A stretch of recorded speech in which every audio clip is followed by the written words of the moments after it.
Every year, thousands of people climb this mountain. Almost none of them see what's actually up there. This is Mount Apo, the highest point in the Philippines. And it is still officially unfinished business. No one has ever fully mapped it. People have vanished on it. And scientists still can't agree on whether it's truly asleep. By the end of this video, you'll understand why Mount Apo is the most misunderstood mountain in the country. Locals call it the grandfather of Philippine mountains. At nearly 3,000 meters, it's the tallest peak in the country, and the tallest in the entire archipelago. Hundreds of thousands of people live in its shadow. But ask any of them what's actually happening inside the mountain, and most will just shrug. It's classified as active, not extinct, not even fully dormant. Active, which means geologically speaking, Mount Apo could still wake up. And no one can tell you exactly when it last did. There's no confirmed historical eruption on record. But that's not the same as saying it's safe. It just means the mountain has kept its last eruption a secret, older than written memory. To the Bagobo and Manobo peoples, this mountain has never been just a mountain. They call it Apo Sandawa, not a rock formation, a being. In local belief, Apo Sandawa is a guardian spirit, resting beneath the summit. Certain areas of the mountain are considered sacred ground, off limits, not by park rule, but by older law. Even now, some indigenous guides won't set foot past certain points, no matter how experienced they are. Climbers are told to ask permission before entering, quietly, respectfully, sometimes with a small offering. Guides say the mountain lets you up or it doesn't. Skeptics call it superstition.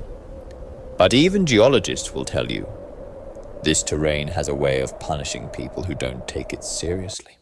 If you've ever stood somewhere that felt older than it should, somewhere that made you lower your voice without knowing why, tell me about it in the comments. Because what happens next on this mountain has made even experienced climbers do exactly that. Every climber who enters Mount Apo is supposed to register. It's meant to keep track of who goes up and who comes back down.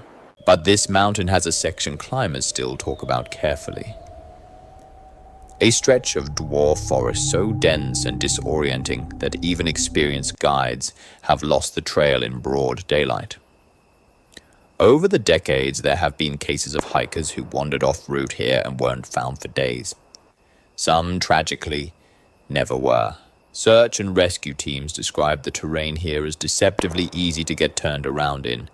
Thick cloud cover, disorienting ridgelines, and radio dead zones that can swallow a signal completely. It's not a haunted mountain story. It's simpler and somehow more unsettling. This is genuinely one of the harder terrains in the country to be found in if something goes wrong. And some guides claim their compasses behave strangely near certain ridgelines, likely explained by localized magnetic mineral deposits in the volcanic rock. But ask any local, and they'll tell you it's the mountain reminding you whose ground you're standing on. Mount Apo has fumaroles, active steam and gas vents, still venting today. That alone tells geologists there's real heat, real pressure, moving somewhere beneath the surface. And yet, there's no confirmed eruption in recorded history. Not one. So, is it truly dormant, or just quiet for now? Even the Philippine Institute of Volcanology and Seismology keeps it under continuous watch. Not because an eruption is expected, but because, honestly, no one can rule one out.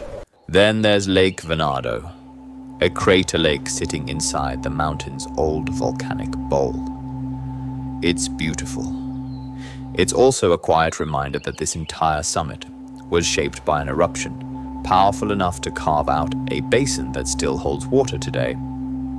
We just don't know exactly when. Mount Apo and the mountain range around it sit inside one of the largest remaining rainforest systems in Mindanao. And large parts of it have never been formally surveyed at ground level. New species are still being documented on Mount Apo's slopes in the modern era. Frogs, orchids, insects unique to this exact range and found nowhere else on Earth. Which raises an obvious question. If scientists are still finding new species today, what else is still down there that no one has catalogued yet? This mountain is what scientists call a biodiversity hotspot within a hotspot. And hotspots like this almost always have more secrets than surveys. Mount Apo is one of the last strongholds of the Philippine eagle, one of the rarest birds of prey on the planet. Fewer than a few hundred breeding pairs are believed to remain in the wild, anywhere. The truth is, no one knows exactly how many eagles are left on this mountain. Nests are difficult to find, difficult to monitor, and deliberately kept quiet by conservationists to protect them from poachers and disturbance.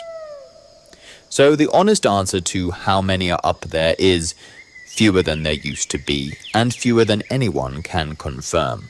And every unmapped ridge, every uncounted nest, every unexplained ripple in the compass needle, it all adds up to the same conclusion. We think we know this mountain. We really don't.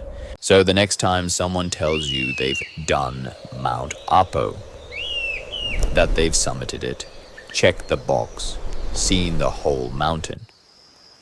Remember this, the mountain has never fully shown itself to anyone. Not to climbers, not to scientists, maybe not to anyone at all. If this made you look at Mount Apo differently, hit subscribe, because there are mountains, caves, and forgotten places all over the Philippines with stories just like this one, and I'm covering them next. And if you've ever hiked Mount Apo yourself, I want to know, did you feel it too? Drop your story in the comments. See you in the next one.